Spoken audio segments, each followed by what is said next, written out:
To give you an idea of, there was a big outcry about B-girls in Tampa. If you've never heard of B-girls, they're probably got their name because of burlesque, maybe beverage, but I think it was burlesque girls. But basically, these are women who hung out in bars, who were paid by the bars to get men to drink more. So, hey, buy me a drink.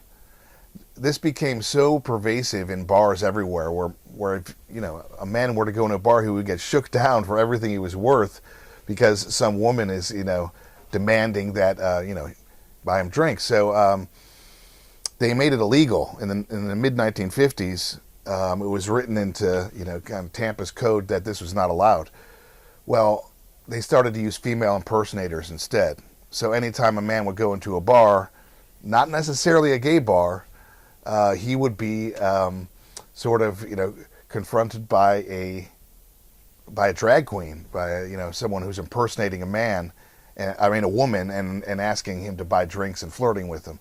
So that had to be put into the Tampa code as well. That you can't have women, men dressed as women selling beverages. But it was a way to get around the law, so that if a B girl got arrested, it's like, well, it's not a woman, it's a man. So the code says, only women aren't allowed to sell drinks.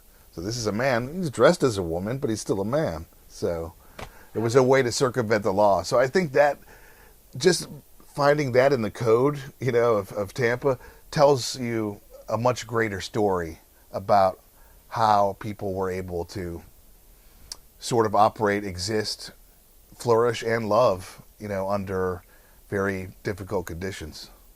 Are there any famous gay names that you can think of that helped shape like the club scene or